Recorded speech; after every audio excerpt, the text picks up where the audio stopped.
Bismillahirrahmanirrahim. Assalamualaikum warahmatullahi wabarakatuh. Innal hamdalillahi nahmaduhu wa nasta'inuhu wa nastaghfiruh wa natubu ilaih wa na'udzu billahi min shururi anfusina wa min sayyiati a'malina. May yahdihillahu fala mudilla lahu wa may yudlil fala hadiya lahu. Asyhadu an la ilaha illallah wahdahu la syarika lahu wa asyhadu anna Muhammadan abduhu wa rasuluh. Wa sallallahu subhanahu wa ta'ala ayyamanna alaina bi'ilmin nafi' wa amalin salih wa yafahkina fi'l din wa aftalana futuhal arifin wa yazukna al-ikhlasa fil aqwali wal a'mali. Allahumma amin. Ahibati fillah, ikhwan sekalian yang diberkahi, disayangi oleh Allah Subhanahu wa taala. Alhamdulillah, dengan taufiknya kali ini kita melanjutkan kembali pelajaran kitab yang sangat berharga bagi seorang penuntut ilmu yang kita kasih judul dengan jadilah atau saksikanlah bahwa saya ini adalah salafi. Yang kitab aslinya adalah Kun Salafiyan Alal Jaddah yang dikarang oleh Syekh Abdul Salam As-Suhaimi hafizahullah ta'ala, dan pembahasan pertama dari muqaddimah sudah kita selesai membahasnya. Dan yang pembahasan yang pertama beliau bawakan adalah qala muallif rahimahullah al-maqsud bi sunnah, maksud dari sunnah. Kawan sekalian, pembahasan kali ini kayak kan situ deh. Iya betul. Nah. Jadi pembahasan kali ini, pembahasan yang pertama yang beliau bawakan adalah pengertian dari sunnah, maksud dari sunnah, agar ketika membahas kitab ini ya tidak semakin kokoh atau semakin paham dari isi dari kandungan kitab ini yang sebenarnya, sehingga memaknai saya itu salafi semakin benar. Qala muallif rahimahullah, kata beliau, lamma kana min al-ma'ruf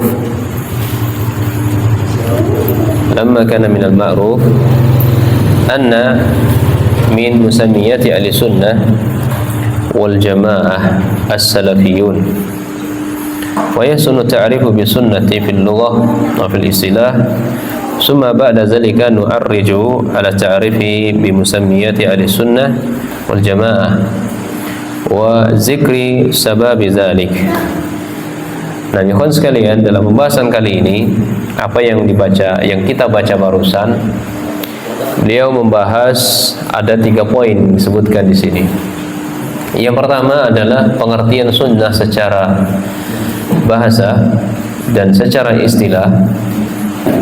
Kemudian yang kedua adalah beliau bawakan dalil-dalil yang berkaitan dengannya. Kemudian yang ketiga adalah penjelasan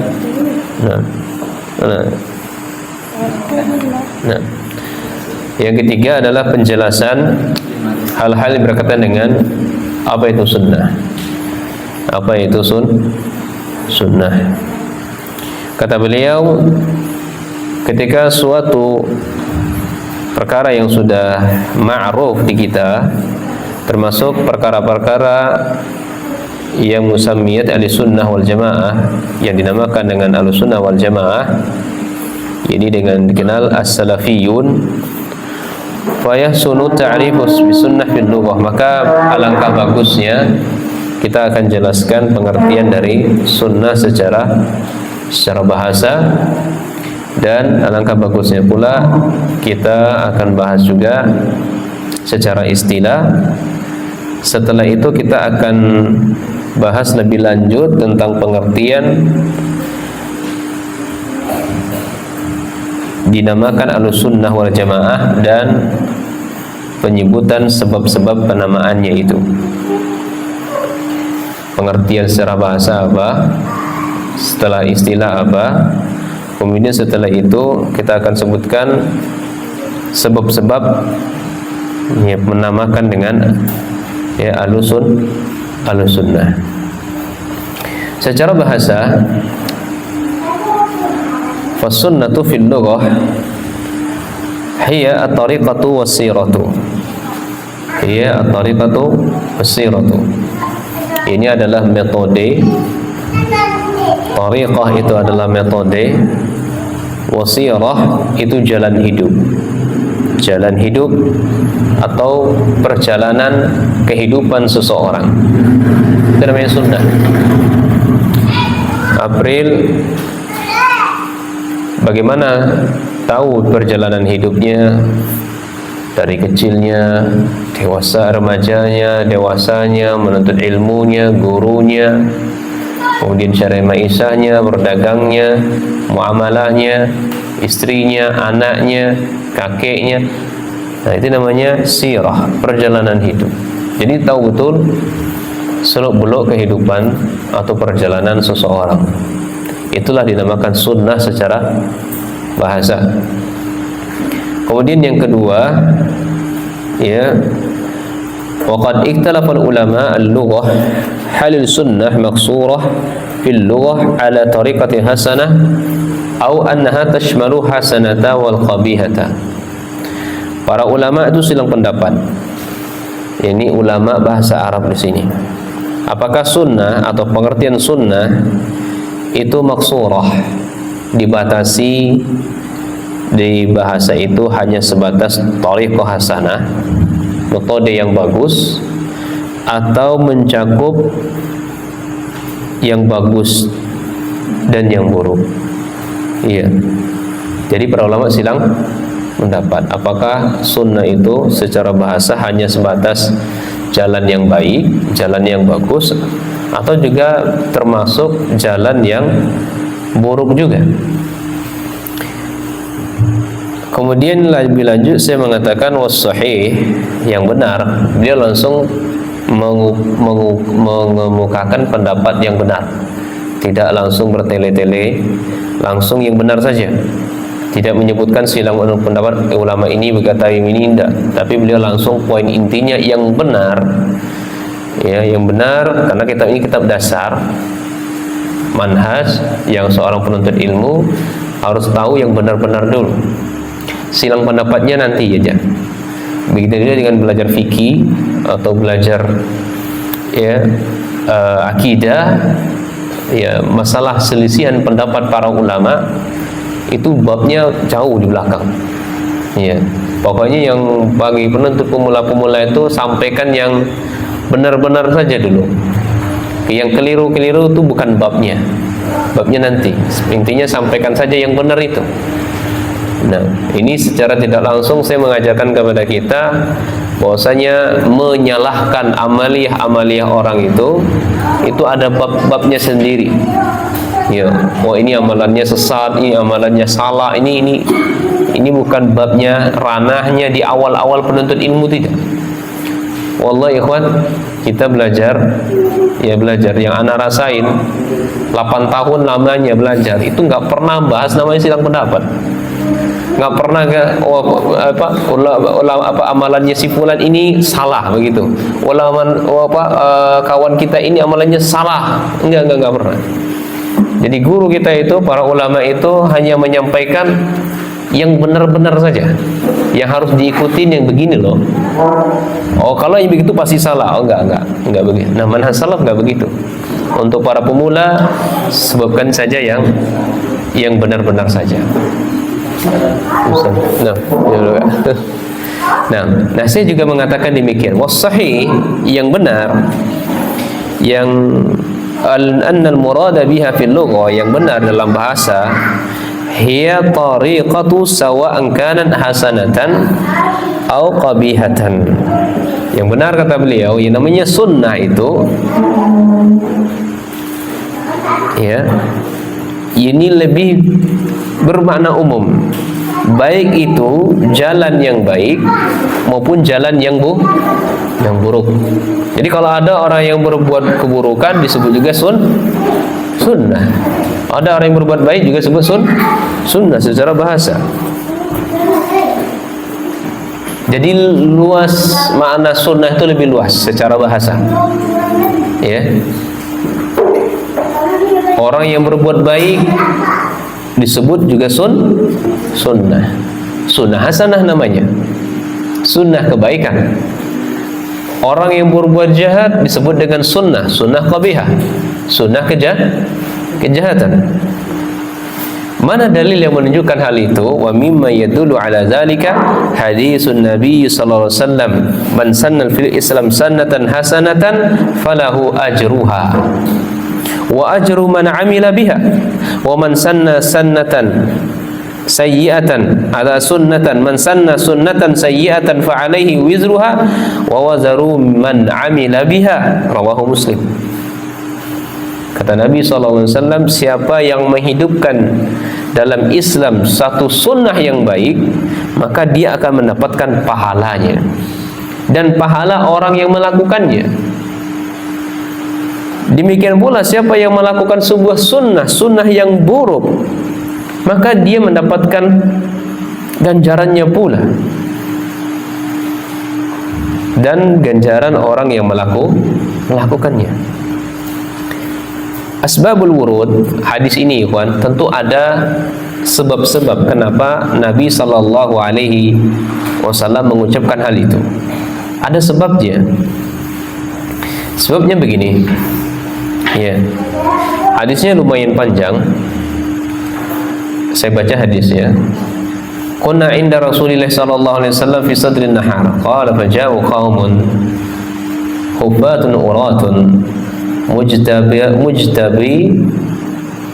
Sebentar, ikhwan. Orang tua anak manggil. Ini wajib anak angkat. Assalamualaikum. Iya. Baik, ikhwan, kita lanjutkan kembali. Jadi di masa Nabi sallallahu alaihi wasallam, di pertengahan hari, ya, waktu-waktu zuhur atau sebelum zuhur juga, qala faja'u qaumun hufatun urah, masyaallah ya. Ada seseorang dari sahabat atau juga Arab Badui mendatangi Nabi SAW itu dalam keadaan tidak berbusana. Kalaupun berbusana hanya pakai namar saja atau aba, ya, pakaiannya itu bahasa kitanya ya, pakaian yang nggak layak itu apa namanya? Nanti pakaian yang nggak layak lah. Salah satu dari anggota tubuhnya ada yang terbuka. Kalau kita lihatnya sedih kita. Ini kayaknya miskin orang ini, butuh bantuan kayaknya orang ini. Ya. Akhirnya Nabi SAW ya melihat keadaan orang Arab Badui ini, maka Nabi SAW naik ke atas mimbar. Dalam riwayat lain, Nabi SAW setelah salat zuhur, beliau naik ke atas mimbar dan langsung berkhutbah. Khutbah Nabi SAW, ya ayyuhan nasu taqu rabbakumul ladzi, seterusnya dari ayat. Intinya Nabi SAW membaca ayat-ayat khutbatul hajah, ya, sebagaimana khutbah Jumat, beliau baca itu. Ini salat zuhur nih, setelah salat zuhur, Nabi SAW duduk di atas atau naik ke atas mimbar baca khutbatul hajah. Kemudian kata Nabi SAW mengatakan, tasaddaqa rajulun bi dinar min dirhamihi wa min taubihi wa min sa'i bur wa min sa'i tamr. Para sahabatku, hari ini saya nasihatkan kalian, ya, hendaklah kalian bersedekah. Apa yang ada dalam diri kalian keluarkan. Bahasa kitanya apa? Galang donasi, bahasa anak sekarang. Ya, ayo kalian galang donasi. Saya ngajak kalian untuk galang donasi, berimpak, bersedekah. Dengan apa saja? Kalau dalam hadis disebutkan dengan dinar, dengan dirham, dengan pakaian yang kalian yang punya. Kemudian dari gandum, baik gandum kasar maupun gandum halus, dan juga dengan kurma. Meskipun hanya walau bisyakin tamar, meskipun dengan sebiji kurma atau sebungkahan kurma atau sepotong gigitan kurma. Nah, bahasa kita apa? Nak tahu banyak dikit. Nah, kalau bahasanya Bu Wildan, nak tahu dikit banyak jadi. Kalau kalian jontek juga dikit. Nah, jadi Nabi SAW mengajak itu. Faqala faja'a rajulun minal ansar bisurrati kadat kuffuhu ta'jizuhu an. bal qad ajazat. Qala summa tataba'a an-nas hatta ra'aitu qaumain min ta'amin wa siyabin hatta ra'aitu wajha Rasul sallallahu alaihi wasallam yatahallalu ka'annahu muzhabatun. Ya, luar biasa. Faqala Rasul sallallahu alaihi wasallam. Nah, ini asal mulanya. Jadi setelah Nabi berkhutbah, maka para sahabat berbondong-bondong, masing-masing dari mereka membawa pakaian, masing-masing mereka membawa makanan kurma, gandum dan seterusnya. Ya, sampai-sampai ya wadah untuk penampungan kurma tadi nggak muat, saking banyaknya sahabat yang sedekah. Luar biasa, menggalang donasi, ngumpulkan. Maka melihat kejadian seperti itu, pakaian banyak, gandum banyak, luar biasa antusiasnya sahabat untuk bersedekah, galang donasi, mengumpulkan donasi. Akhirnya Nabi SAW mengatakan, man sanna fil Islam sunnatan hasanatan falahu ajruha wa ajru man amila biha ba'dahu.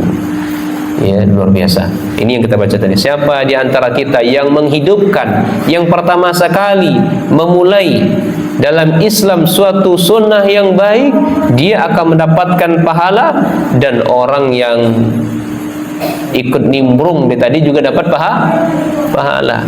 Bahasa kitanya apa? Yang ngikut share, yang membuat spanduk, yang buat poster, yang melaporkan,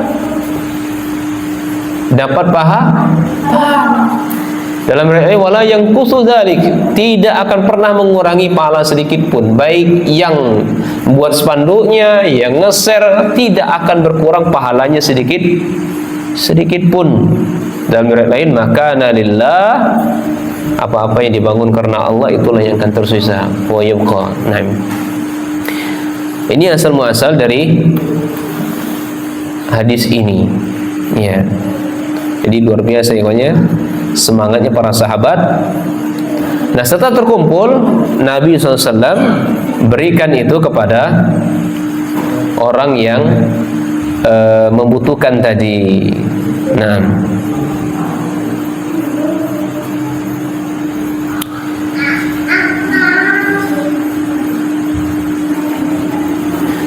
hadis ini diriwayatkan oleh Imam Muslim. Hadis ini diriwayatkan oleh Imam Muslim. Maka dari sini galang donasi boleh atau tidak? Jawabnya boleh. Tapi untuk siapa dulu donasinya? Galang donasi untuk kebutuhan pribadi nggak boleh. Misalnya anak sendiri nih, ya ikhwan, anak lagi butuh nih, tolong bantuin anak dong. Antum galang donasi dong, ya kan? Anak-anak lagi sakit ini, anak kelilit utang nih, banyak utang nih, tolong bantuin anak dong. Baju anak sudah habis, nak jual semua, kendaraan anak sudah habis, nak jual, nak tolong dong. Anak buka donasi sendiri, anak cantumkan nomor rekening anak sendiri, antum transfer aja ke sini. Boleh? Tidak boleh. Ya, tidak boleh. Nah, yang melakukan donasi, menggalang donasi di sini siapa? Rasulullah. Sahabat yang buka-buka yang miskin tadi, dia yang minta Rasulullah, ya Rasul tolong dong iklankan, anak butuh bantuan. Begitu? Tidak. Karena Rasul melihat ini layak untuk dibantu, maka Rasulullah mengajak tahun rame-rame untuk sahabat yang lainnya agar bisa membantu. Demikian juga galang-galang donasi yang lainnya seperti menuntut ilmu. Anak mau ke Yaman ya akhi, mau ke Madinah. Itulah, itu lintang mengaji itu. Bu dan tolong semua kawan-kawannya galang donasi untuk anak. La ilaha illallah. Ini enggak boleh. Ini haram. Apa jatuhnya? Jatuhnya minta. Ini tidak dibenarkan. Kalau mau galang donasi, maka ikutilah petunjuk dari Rasul. Jangan meminta. Lihat saja ya, takdir Allah yang Allah tetapkan untuk diri kita. Ya. La yusibana illa ma kataballahu lana. Kan begitu ayatnya kan? Apapun yang menimpa kita, kalau bukan Allah tetapkan untuk kita, tidak akan kena begitu.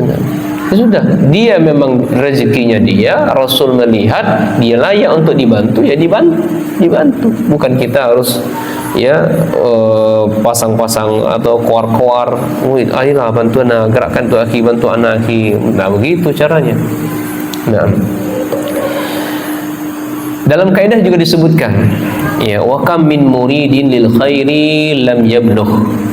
Nah, betapa banyak orang-orang yang menginginkan kebaikan tapi tidak pernah mendapatkan hasil apa yang ingin diraihnya. Nah, kaidah ini juga punya ada landasan juga, ikhwannya. Kenapa kaidah ini muncul? Ternyata kaidah ini adalah perkataan dari sahabat Ibnu Mas'ud radhiyallahu anhu. Kaidah yang sangat luar biasa yang disebutkan oleh para ulama fi kutubihim, dalam kitab-kitab mereka dan tulisan-tulisan mereka, untuk kawan-kawan kita yang mengada-adakan perkara agama, perkara baru dalam agama. Karena apa tadi? Ya, niatnya baik. Kisahnya lumayan panjang. Terdapat sebuah kisah yang dialami oleh sahabat Ibnu Mas'ud. Dalam riwayat lain, waktu itu Rasulullah SAW baru saja meninggal. Ya, baju beliau masih ada, peninggalan-peninggalan beliau masih ada semuanya, sempurna semuanya. Maka sebagian orang-orang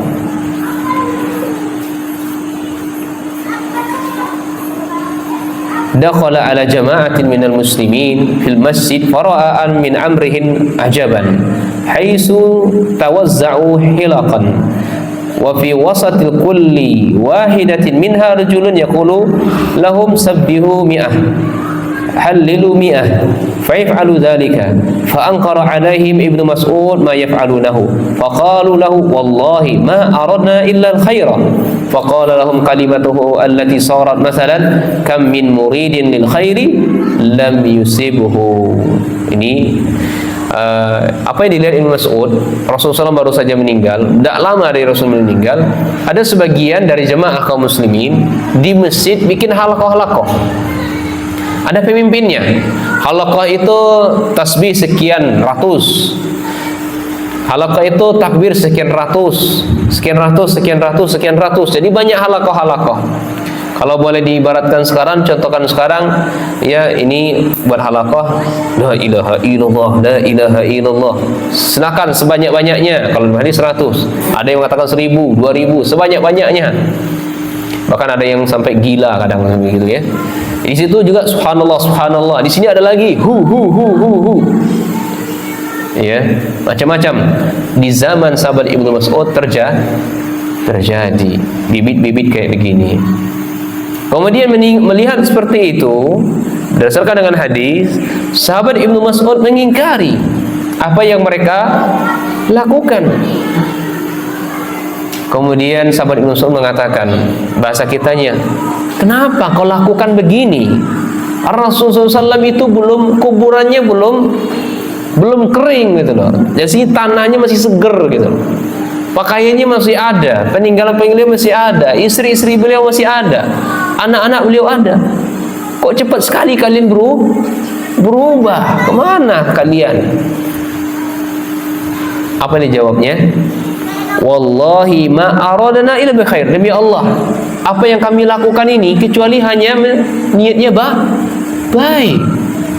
Baik enggak tasbih? Baik. Kalimat la ilaha illallah diucapkan baik atau tidak?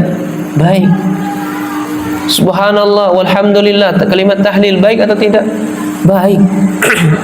Sepakat para ulama, enggak ada yang mengatakan buruk. Cuman pertanyaannya, ketika Rasulullah SAW masih hidup, apakah pernah Rasulullah SAW buat halaqah mengadakan seperti yang dilakukan hanya karena niat baik itu tadi? Maka jawabannya tidak. Maka dikatakan yang maksud kam min muridin lil khairin lam yusibhu. Betapa banyak orang yang menginginkan atau pasang niatnya baik tapi dia tidak mendapatkan dari apa yang dia niatkan. Arti alias ya amalannya itu sia-sia, tertolak. Nah, ini dalil-dalil yang beliau bawakan oleh Syekh menegaskan bahwasanya sunnah itu Ada kalanya disebut dengan sunnah hasanah, ada kalanya sunnah sayyi'ah. Ini pengertian secara bahasa dulu. Jadi makna sunnah itu secara bahasa lebih umum. Ada sunnah yang baik, ada sunnah yang buruk. Nah, sebagian sahabat yang membuat tadi itu disebut dengan sunnah yang buruk. Niatnya apa? Baik niatnya. Tapi diingkari oleh sahabat lain. Nggak bisa. Jadi amalan itu tidak cukup hanya niat baik. Dipastikan dulu, sudahkah Rasul melakukan, sudahkah Rasul menetapkan, sudahkah Rasul memerintahkan atau contohkan. Kalau hal ini tidak ada, memang kita lebih pintar, lebih hebat. Emang wahyu itu turun kepada kita? Tidak. Wahyu itu turun kepada Nabi kita sallallahu alaihi wasallam. Syariat itu turun kepada Rasul kita sallallahu alaihi wasallam, diajari langsung oleh Allah melalui malaikat Jibrilnya. Apakah sebodoh itu Jibril? Kok tidak tahu? Apakah sebodoh itu Rasul kita? Kok tidak tahu ada amalan yang tidak dijelaskan oleh Rasul sallallahu alaihi wasallam? Nah, demikian pula sunnah yang buruk. Sekarang kita masuk pengertian ya secara istilah. Haitsu qasama Nabi sallallahu alaihi wasallam sunnah ila sunnatin hasanatin wa sunnatin sayyi'ah. Ya, sehingga sunnah itu Nabi SAW membaginya ada yang sunnah hasanah dan sunnah sayyi'ah. Amma ta'rifus sunnah fi istilah, adapun sunnah secara istilah, falaha istilahun indal muhaddisin kama anna laha istilahan inda usuliyin wa kadzalika indal fuqaha. Sunnah secara istilah para ulama pun juga silang pendapat.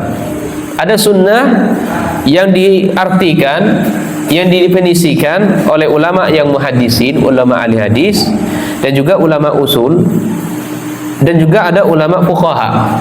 Nah, tiga ini yang akan kita bahas. Ya. Yang pertama, sunnah menurut ulama ya muhaddisin, para ulama hadis, ulama-ulama yang berkecimpung dengan hadis Rasul sallallahu alaihi wasallam. Apa kata mereka? Sunnah itu adalah hiya ma'usira atau ma'udifa ila Nabi sallallahu alaihi wasallam atau anin Nabi sallallahu alaihi wasallam min qaulin aw fi'lin aw takririn aw sifatin khalqiyyah aw khuluqiyyah aw siratin sawa'un kana qabla ba'sati aw ba'daha. Kata ulama ahlu hadis, sunnah itu segala apa saja yang disandarkan kepada Nabi. Itu poinnya dulu tuh.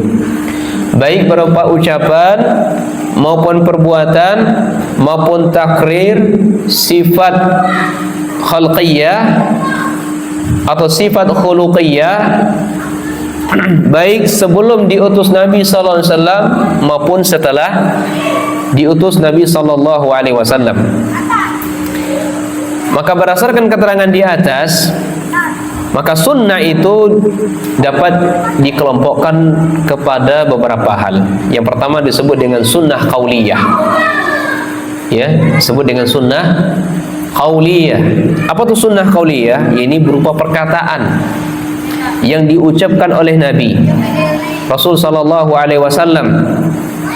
Intinya apa saja yang diucapkan oleh Rasul sallallahu alaihi wasallam itu menjadi hujjah. Apa saja yang diucapkan melalui lisan Rasul atau yang keluar dari lisan Rasul SAW, kemudian dinukilkan oleh sahabat, disambungkan oleh sahabat, itu disebut dengan sunnah qauliyah. Banyak ayat, banyak hadisnya, innamal a'malu binniyat dan seterusnya, contoh-contohnya. Ya, amalan itu tergantung dengan niat, itu contohnya dan seterusnya. Poinnya apa? Apa saja yang keluar dari lisan Rasul sallallahu alaihi wasallam dinukil oleh sahabat dan sampai ke kita hari ini. Yang kedua adalah sunnah fi'liyah. Sunnah yang berkaitan dengan fi'il Nabi sallallahu alaihi wasallam, perbuatan Nabi sallallahu alaihi wasallam. Ya.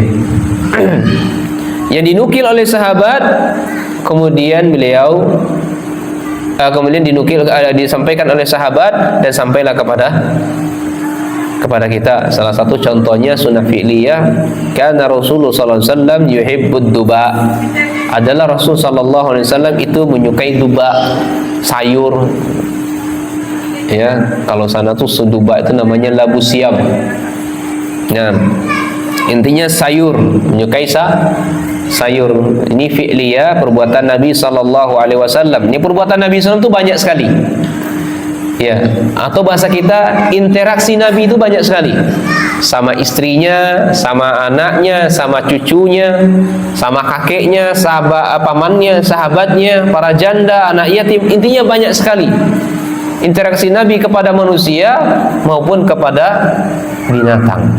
Itu menjadi sunnah Nabi sallallahu alaihi wasallam. Hanya saja ada yang sunnahnya jibilli, ada yang sunnahnya memang ada nas syar'i yang dilakukan oleh Nabi sallallahu alaihi wasallam. Ini ada kitabnya, bahas sendiri nih.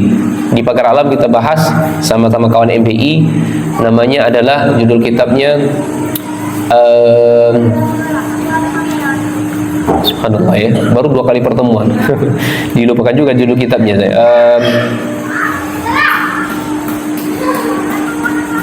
Sebentar.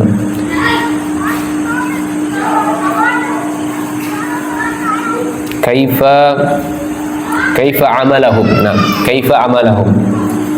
Bagaimana interaksi Nabi sallallahu alaihi wasallam bersama istrinya, dikarang oleh Syekh Shalih Al-Munajjid. Nah, jadi banyak sekali di situ interaksi Nabi SAW. Dalam kitab itu disebutkan bagaimana perbuatan Nabi sama janda, sama anak yatim, sama sahabat itu beda-beda. Sahabat senior perlakuannya gini, sahabat pertengahan perlakuannya gini, sahabat junior perlakuan kayak begini, anak-anak begini. Tipe-tipe manusia yang beraneka ragam pun beda-beda diperlakukan oleh Nabi. Kalau orang kaya gini cara memperlakukannya, orang miskin begini. Anak baca itu subhanallah ya. Kalau wah ini tantangan besar ini, luar biasa yang dilakukan oleh Nabi sallallahu alaihi wasallam. Kemudian yang ketiga adalah sunnah takriri. Ya, sunnah takrir artinya apa? Sahabat melakukan, Nabi mendiamkan. Itu namanya sunnah takrir. Sahabat melakukan, tapi Nabi membenarkannya, membiarkannya, tidak mengharamkannya atau mengingkarinya. Salah satu contohnya adalah sholat sunnah wudhu. Apa yang dilakukan oleh sahabat Bilal bin Rabah. Jangan sampai nanti ada lagi, masa ia profesor doktor nggak ngerti dengan sunnah. Itu sahabat Bilal melakukan perbuatan bid'ah karena Nabi nggak lakuin, nggak nyontohin, nggak perintahkan. Maka orang yang paling pertama masuk neraka adalah sahabat. Subhanallah, karena sahabat membuat bid'ah. Lah, pertanyaannya, apa yang dilakukan oleh sahabat dalil atau tidak? Dalil. Kan Allah sendiri ingin menyuruhkan kita untuk mengikuti para sahabat. Alaikum bisunnati wa sunnati khulafa ar-rasyidin al-mahdiyyin addu alaiha bin nawajis, kan begitu dalilnya. Wajib kalian berpegang teguh dengan sunnahku, sunnahnya khulafa ar-rasyidin yang mereka mendapatkan petunjuk yang lurus dari Allah. Radhiyallahu anhu wa radu'an, kan begitu. Sabiquna awaluna minal muhajirin wal ansar, dan seterusnya ayat. Para sahabat mendapatkan pujian dari Allah, mereka diridhoi oleh Allah. Atau dalam hadis yang lain, semua para sahabat dijamin masuk surga. Semua sahabat. Dan semua sahabat dijamin melakukan keadilan, nggak pernah berdusta. Iya. Maka para sahabat adalah orang yang paling berhak untuk kita ikuti setelah Rasul sallallahu alaihi wasallam. Nah, jadi sahabat Bilal bin Rabah, dia melakukan salat sunnah wudu yang tidak pernah dicontohkan oleh Rasul sallallahu alaihi wasallam. Salat Bilal. Maka sampai-sampai terompahnya Bilal terdengar suara terompahnya Bilal terdengar di surga. Maka kata Bilal, ya sami'tu daf'al na'laika baina yadayya fa inna fil jannah. Faqala ma 'amiltu 'amalan arja 'indi anni lam atatahhar tuhuran fi sa'ah lailin aw naharin illa salaitu bidzalika tuhur kama kutiba li an usalli. Ya, ya Bilal, amalan apa yang membuat suara sendalmu terdengar oleh saya? Ini pertanyaan Nabi SAW. Saya melakukannya, ya tidak ada suatu amalan yang paling berharga bagi saya. Saya biasa melakukan setelah wudhu, saya selalu sholat sunnah wudhu. Ya, setelah wudhu saya tidak pernah meninggalkannya. Ya, sholat sunnah, ya, wudhu. Hadis Bukhari dan Muslim. Secara bebasnya maknanya begitu. Demikian pula daging dob. Daging dob itu tidak pernah dimakan sama Rasul SAW sama sekali. Apakah daging dob haram ya Rasul? Kata Khalid bin Walid, la, daging dob itu ya tidak haram. Walakin lam yakun bi'ardi qaumi, akan tapi kaumku nggak pernah makan daging dob. Nah, kaumku tidak pernah memakan daging dob. Ini namanya sunnah takriri. Ada ketetapan persetujuan dari Nabi SAW. Demikian pula sunnah khuluqiyah. Sunnah khuluqiyah itu adalah sunnah yang berkaitan dengan perilaku Nabi, akhlak Nabi, perangai Nabi. Masya Allah, ikhwannya.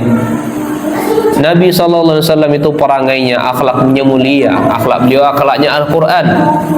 Kata Nabi SAW, pernah ditanya Ummul Mukminin Aisyah tentang akhlaknya Rasul. Karena Rasul SAW Al-Quran adalah akhlaknya Rasul SAW adalah Al-Quran.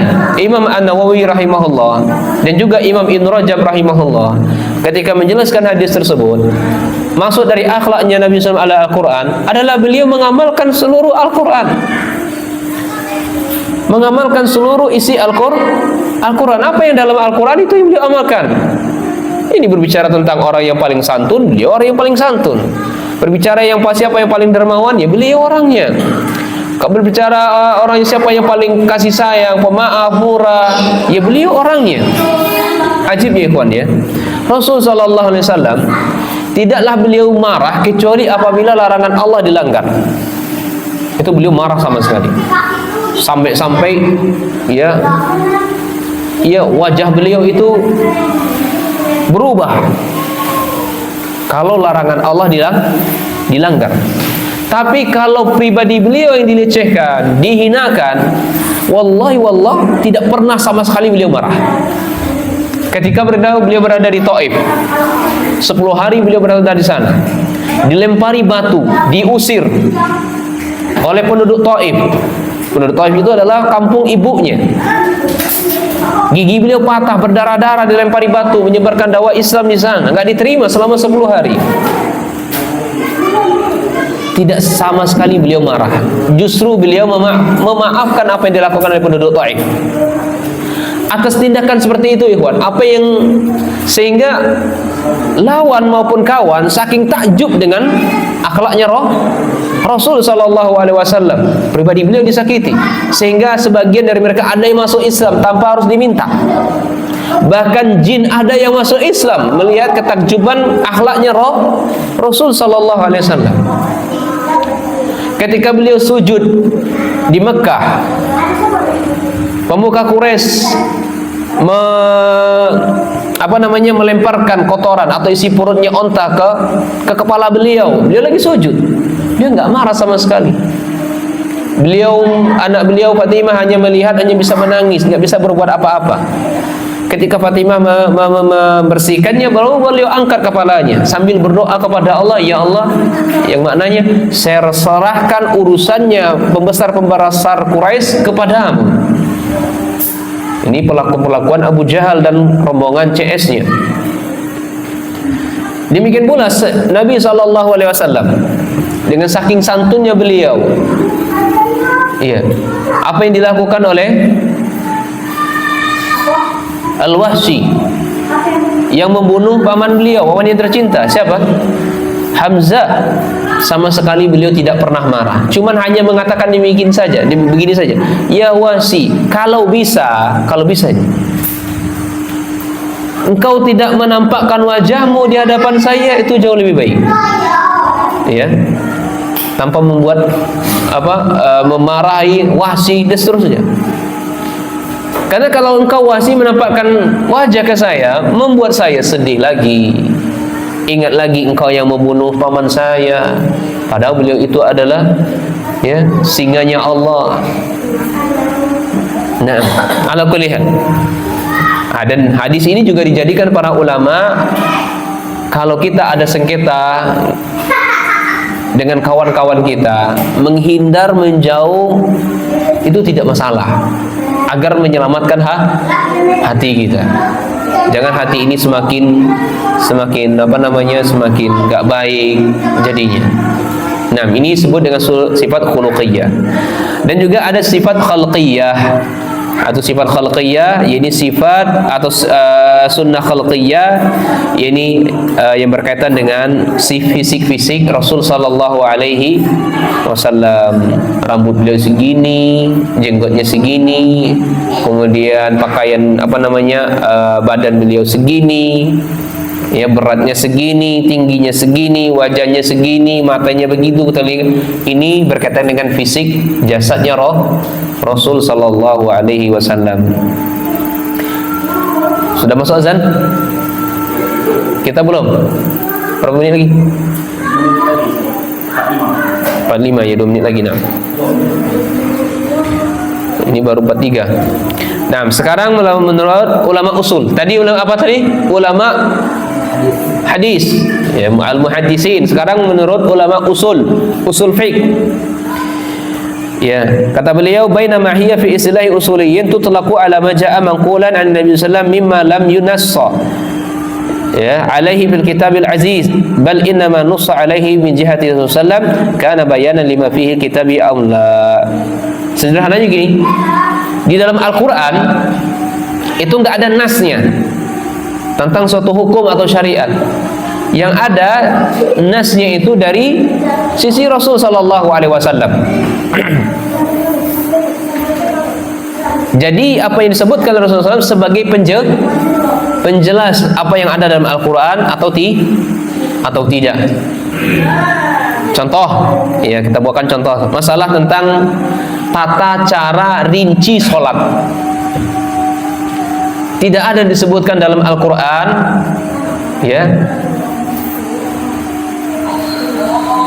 berapa jumlah rakaat sholat.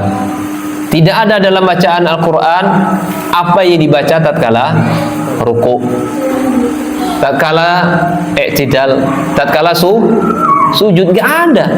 Dalam Al-Quran hanya disebutkan aqimis shalah, dirikanlah sholat.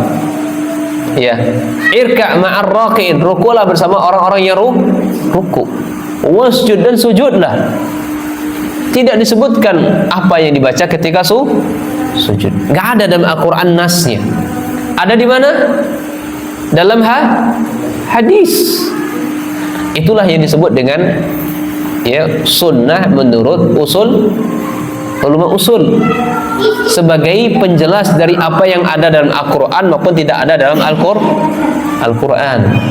Sehingga dalam hadis kita tahu sholat subuh itu 2 rakaat, sholat zuhur itu 4 rakaat, dan seterusnya.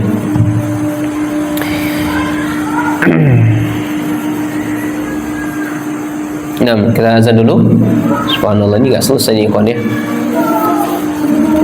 Azan dulu ikhwan. Habis azan nanti kita sambung aja sedikit, sampai kita nunggu iqamah. Nah, kita lanjutkan ikhwan. 10 menit hingga iqamah. Dalam hadis lain juga disebutkan, irji'u ila ahlikum fakunu fihim wa 'allimuhum, dan seterusnya dari hadis tersebut. Yang terakhir adalah sallu kama ra'aitumuni usalli. Dulu ada sebagian sahabat, beberapa orang sahabat nginap bermalam di rumah Nabi SAW selama 20 hari. Belajar agama kepada Nabi SAW. Setelah beliau belajar, Nabi bertanya, Nabi paham keadaan sahabat-sahabat ini, sahabat-sahabat yang kecil ini. Mereka semuanya rindu dengan keluarganya. Akhirnya Nabi SAW perintahkan mereka untuk pulang ke rumahnya, kembali ke rumahnya. Setelah Selesai belajar, Nabi SAW mengatakan, nanti kalau kalian sudah sampai di rumah, ajarkan keluarga kalian apa yang sudah kalian pelajari selama 20 hari bersama saya. Dan ingat, kalian sholat hendaklah mencontoh, melihat sebagaimana aku sholat. Kalau kalian sholat, pastikan sholat kalian benar-benar persis betul dengan sholat saya. Saya kan sudah ajarkan sholatnya gimana. Nanti kalian sholat demikian pula. Dan apa yang aku ajarkan hari ini, ajarkan pula kepada keluarga kalian. Gini sholatnya Nabi. Ya, ya. Nah, ini tidak ada di dalam Al-Quran. Kemudian ketika waktu sholat sudah datang, salah satu di antara kalian harus ada yang azan, kata Nabi SAW. Dan yang paling berhak yang jadi imam adalah orang yang faqih. Orang yang faqih, yang paham betul tentang fikih sholat. Ya. Yang pertama yang sama-sama seumuran. Kalau dia sama-sama seumuran, dilihat Islamnya yang mana dulu. Ya, kalau sama-sama Islamnya, sama-sama berbarengan, jadi sederajat begitu, dilihat mengenal sunnahnya, mengenal sunnah nabinya yang mana yang duluan. Itu kalau sama-sama satu lettingan mengenal sunnahnya, maka yang didahulukan yang paling faqih atau paling banyak bacaan hafalan Al-Qur'annya, atau yang paling terakhir mentoknya adalah orang yang paling faqih. Karena ada orang yang paham hafal 30 juz dari Al-Quran, akan tapi nggak ngerti tentang fikih sholat, dan juga bisa. Jadi orang yang benar-benar faqih dalam sholat tersebut. Ini contohnya. Demikian pula tentang manasik haji. Manasik haji itu, ikhwan, itu tidak ada di dalam Al-Quran. Ya, secara rinci itu tidak ada. Makanya Nabi SAW mengatakan, ya, Ra'aitu Nabiyya sallallahu alaihi wasallam, ini disebutkan oleh sahabat. Ra'aitu Nabiyya sallallahu alaihi wasallam yarmi ala rahalatihi yawm an-nahar wa yaqulu li ta'khudhu manasikakum fa inni la adri la'alli la ahujju ba'da hajjati hadhihi. Atau dalam riwayat lain, khudhu anni manasikakum. Aku melihat Rasulullah SAW ketika haji, beliau melempar jamroh di atas kendaraannya. Sambil itu beliau mengatakan, "Hei sahabatku, kalau kalian mau tahu cara manasik haji yang benar dan sesuai apa yang diperintahkan Allah, ikutilah saya. Ikutilah saya. Lempar jamroh cak ini, tawaf cak ini, wukuf di Arafah cak ini, mabit di Madinah cak ini pula. Ambillah contoh praktik manasik haji dari saya, karena setelah ini saya nggak tahu tahun depan saya bisa haji atau enggak. Inilah kesempatan kalian mencontoh lok manu saya haji." Subhanallah, ya. Dan banyak dalil-dalil yang lainnya. Kemudian ulama fuqaha, itu ulama usul tadi, ya. Sekarang ulama fuqaha, ulamanya ulama fikih. Ulama fikih yang namakan sunnah, ya, wa tutlaqu sunnah fi istilahil fuqaha ala ma laysa biwajibin fa yuqalu hadha syai'un sunnah aw laysa bifardin wala wajibin wala muharramin wala makruhin. Ini menurut ulama fuqaha, sunnah itu apa yang bukan termasuk yang diwajibkan. Ini sunnah, artinya dianjurkan, bukan wajib dilakukan. Dikatakan ini sunnah, maksudnya bukan wajib, bukan haram, bukan pula makruh. Atau kalimat yang ngetren yang tersebar di tengah-tengah kita, yang namanya sunnah, dilakukan tidak apa-apa, ditinggalkan tidak dapat pahala, begitu. Dilakukan mendapatkan pahala, tidak dilakukan tidak apa-apa, kata mereka, ya, kata para ulama. Tapi alasannya, ya, tapi bukan ini yang kita maksudkan dari sunnah. Pengertian sunnah itu menurut jumhur para ulama, mayoritas para ulama, sunnah itu lebih luas maknanya, lebih luas. Tidak hanya berpatokan kepada ulama muhaddisin, ulama usul, atau ulama fikih. Jadi tidak cukup hanya memaknai sunnah menurut ulama hadis, ulama fikih, atau ulama usul. Alasannya kenapa? Karena yang namanya idh ya'nuna bis sunnah muwafaqatan kitabi wa sunnat Rasulullah sallallahu wa ashabihi sawa'un fi umuril i'tiqadat. Santri, tolong diam dulu dah. Santri tolong diam ya. Enggak konsentrasi ustaznya.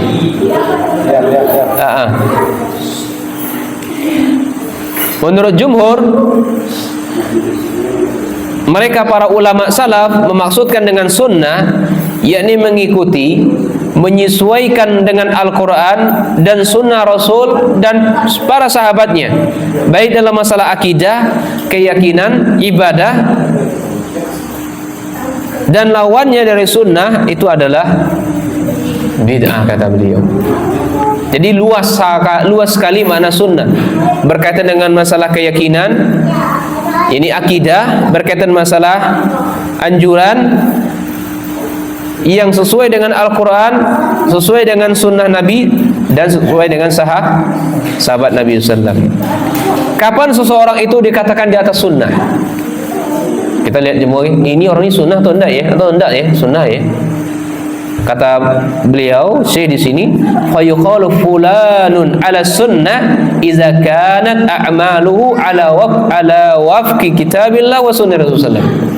Seorang itu dikatakan berada di atas sunnah ketika dia amalannya itu sesuai dengan Al-Quran, amalannya itu sesuai dengan sunnah Rasul sallallahu alaihi wasallam.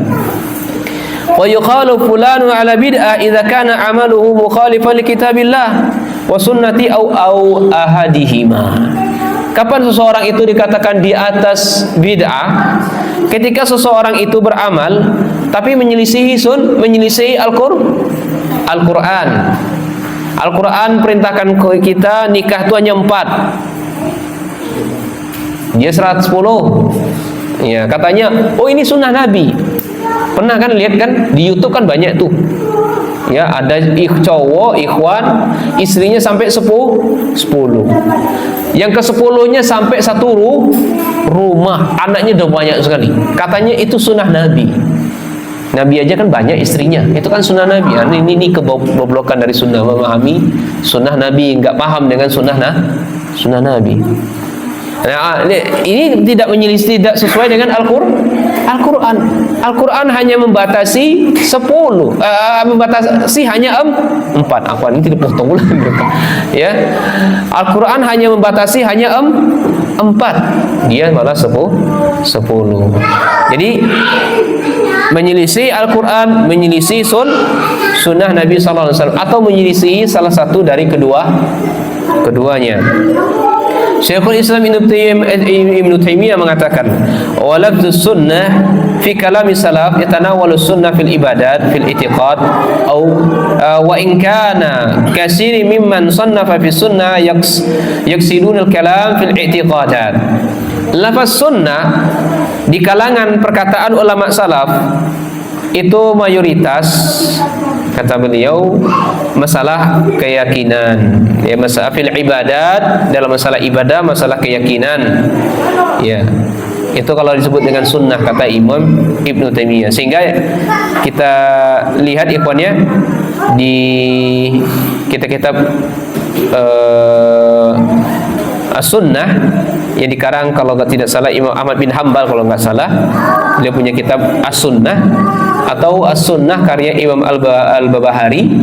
Itu muatan kitabnya berbicara masalah akidah. Nah, masalah akidah. Lebih lanjut, kata Al-Hamawiyah juga dalam kitab beliau, Ibnu Taimiyah juga mengatakan, as-sunnatu hiya makana alaihi Rasulullah sallallahu alaihi wasallam i'tiqadan wa iqtisadan wa qawlan wa amalan. Yang disebut dengan sunnah adalah apa yang dibawa oleh Rasulullah SAW berupa keyakinan Rasul, wa iqtisadan, ya, wallahu a'lam ya ikhwan ya. Ada berusaha, apa sih yang dimaksud dengan iqtisadan? Kalau kita cari di kamus, Anda cari di kamus ini, itu maknanya ekonomi, dagang, ya, dagang, jual beli, atau ya yang semakna dengannya. Qaulan, perkataan, dan amalan, itu dengan sebut dengan sunnah. Wallahu alam, mungkin maksud dari iqtisadan ini adalah ibadah. Ya, Allahu a'lam. Ya, maksudnya adalah ibadah. Karena masalah masalah ekonomi jual beli ini masuk dalam ranah furu'iyah, ya, bukan masalah i'tiqadiyah. Nah, ini kata Imam ya Al-Hamawiyah. Dan Imam Ibn Rajab, bentar lagi ya, kita baca sedikit lagi selesai. Wa katsirun min ulama al-mutaakhirin yakhtassuna bis sunnah bima yata'allaqu bil i'tiqad li'anna asluddin wal mukhalifatu fiha ala khatrin azim. Imam Ibn Rajab mengatakan mayoritas para ulama yang mutaakhirin mengkhususkan sunnah, ya, hal-hal yang berkaitan dengan masalah keyakinan saja, karena ini masuk dalam pondasi agama dan dia menyelisihi, maka dia berada di bahaya yang sangat besar. Kemudian Syekh Abdul Salam As-Suhaimi, kitab ini, penulis kitab ini mengatakan, "Fasunnah iza utliqat fil babil aqaid innama yuqsadu biha ad-dinu kamilan." As-sunnah kalau dimutlakkan dalam bab akidah, itu maksudnya adalah agama secara keseluruhan. La ma'a istilah alai ulama hadis, ulama usul, ulama fikih, tidak terpaku pada pengertian istilah ulama hadis, ulama usul, ulama fikih. Ya, jadi lagi-lagi beliau menjelaskan, penulis di sini, makna sunnah itu lebih luas, baik masalah keyakinan, masalah ibadah, ya, itu adalah sunnah. Intinya seluruh din, seluruh agama, keseluruhan agama itu disebut dengan sunnah.